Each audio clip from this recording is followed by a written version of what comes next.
রাত ৩টা, হঠাৎ প্রবাসী স্বামীর কল। যদিও আমরা রাতে একটা নির্দিষ্ট সময় কথা বলি, ঘুমের ঘরেই ফোনটা রিসিভ করে বললাম কি হলো, আবার কল করলে যে। সে বলল, তুই কিভাবে পারলি আমাকে এইভাবে ঠকাতে? তোর জন্য কিনা আমি বিদেশ পড়ে আছি, আর তুই কিনা ওখানে নষ্টামি করে চলেছিস। আমি বললাম, কি বলো এসব? আমি কি করেছি? একটু আগেই তো কি সুন্দর করে কথা বলে ফোনটা রাখলে, আমাকে ঘুমোতে বললে, তাহলে হঠাৎ করে কি হলো? তখন সে ইমোতে কিছু ছবি পাঠায়, যেগুলো আমার পার্সোনাল ছবি। এগুলো আমি অনেক আগেই আমার এক্স বয়ফ্রেন্ডকে দিয়েছিলাম। তখন বয়স কম ছিল, সম্পর্ক টেকেনি, তাই আর বিয়েটা হয়নি। কিন্তু সেই সম্পর্কের কথা স্বামীকে আর বলা হয়নি। 1 বছরের বিবাহিত জীবনে আমি আমার স্বামীর চোখে সবচাইতে পবিত্র নারী ছিলাম, এই জন্য সে আমাকে অনেক বেশি ভালোবাসত। কিন্তু কয়েক বছর করা আগে ভুলের মাসুল যে আমাকে এভাবে দিতে হবে, আমি সেটা কল্পনাও করিনি। আমি তাকে বললাম, তুমি এগুলো কোথায় পেয়েছো? তখন সে আমাকে বলল, ওরে বিশ্বাসঘাতিনী, এগুলো আমার সকল বন্ধুদের মোবাইলে ছড়িয়ে পড়েছে। সকালে আমি সবাইকে মুখ দেখাবো কি করে? সবাই জানতো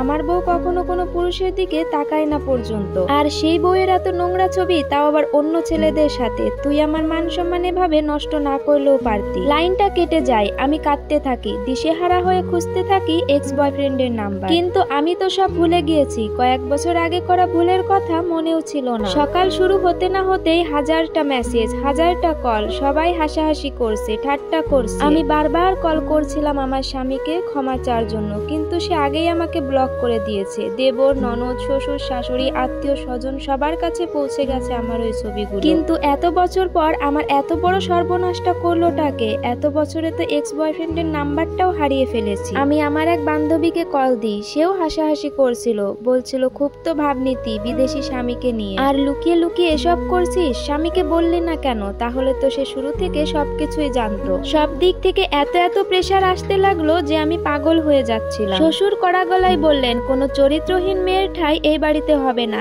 কালই সবকিছু নিয়ে বিদায় হও। সবাই মুখ ফেরালেও বাপ মা মুখ ফেরাতে পারে না। চোরের মতো থাকতাম, সারাদিন ঘরের দরজা বন্ধ করে এক কোণে পড়ে থাকতাম। মন চাইতো নিজেকে নিজে শেষ করে দিই। কত রাত ঘুমাইনি, খাওয়া দাওয়া নেই, এভাবেই কেটে যায় একটা মাস। 65 কেজি ওজন থেকে 48 কেজিতে নামলো ওজন। হঠাৎ একদিন এক বিদেশি নাম্বার থেকে কল আসলো, তাও আবার আমার স্বামী যে দেশে থাকতো সেই দেশেরই। আমি কলটা রিসিভ করলাম, সেখান থেকে বলে উঠলো, ভাবি আমাকে মাফ করে দিয়ে। আমি বললাম, কে আপনি, আর আমার কাছে মাফই বা চাইছেন কেন? তখন উনি বলে উঠলেন, ভাবি আপনার যে ছবিগুলো ভাইরাল হয়েছিল সেগুলো আমিই করেছিলাম। আমি বললাম, আপনি এগুলো কোথায় পেয়েছেন? তখন তিনি বলল, আপনার স্বামী আমার বন্ধু হয়, উনি আমাকে এই ছবিগুলো দিয়েছে। ওই ছবিগুলো আপনারই ফোনে আপনার গুগল প্রাইভেসিতে ছিল।